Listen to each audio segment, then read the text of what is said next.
Ես հիմա չեմ կարող, որովհետև ուշանում եք նիստը սկսում։ Չէ, նիստին դեռ շատ կա։ Պարոն Ղազյան, բայց դուք այն եզակի պաշտոնյաներից եք, ընդամենը կարճ հարց։ Լավ, պարոն Սարգսյանը ձեր ներողություն եմ խնդրում, ցուցմունք է տալիս ձեր հոգեկան առողջության, հոգեկան հիվանդության հարցը։ Պարոն Արմեն Սարգսյանը, որի հետ հիմա Եռաբլուրի չի ասել։ նման կասկածներ է, նման ցուցմունք չի տվել։ Ոչ մի ժամանակ։ Պարոն Ղազյան ջան, ձեր թույլտվությամբ էլի շատ մի կարճ է։ Դուք այն եզակի պաշտոնյաներից եք, որ հեղափոխությունից հետո այն ճամպրուկով փողերը փախցնում եք, բայց այդպես էլ անհատ մնացել։ Փող չեք փախցել բանկի։ Դուք ասում եք ձեր ընկերներն էին տվել։ Ճամպրուկով ասի փող չեք փախցել, դա ընդհանուր բանկի բան, ավանդը։ Ներողություն դուրը մի փակեք, որովհետև ես կարող եմ էլի ներս մտնել։ Ասում եք ձեր ընկերներն էին տվել։ Պարոն Ղազյան, ասում եք ձեր ընկերներն էին տվել։ Կան այդ առատաձեռն ընկերները։ Կան, շարունակում են էլի գումարներ տալ ձեզ։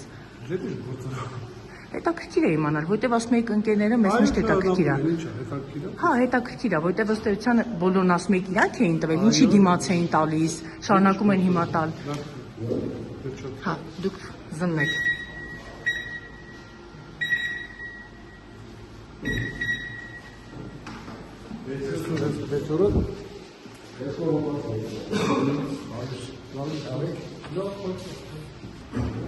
Պարոն Ղազյան, ես ձեր ցույցությամբ շարունակելու եմ հարցեր ուղղել։ Լավ, Եռաբլուրի, այս վերջին հարցն է։ Եռաբլուրի հողերը այդքան որ գնել էիք Արմեն Սարգսյանը աճուրդով վաճառել է, ինչ էիք անում։ Արմեն Սարգսյանը հող չի վաճառել, ես։ Բայց հիմա այդ գործով եք դատարանում իր հետ կանգնած։ Պարզվելի։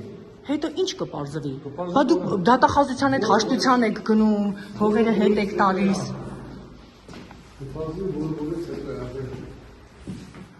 Պարոն Ղազյան, հիմա փաստ է մեկ բան, որ աճուրդի հողերի հետ կապված դատարանում գործընթացը գնում է։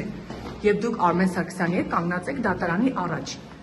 Սա ձեզ որևէ բան չի ասում, ինչ էիք անում այդքան հողերը։ Ինչի համար էիք այդքան հողեր ձեռք բերում։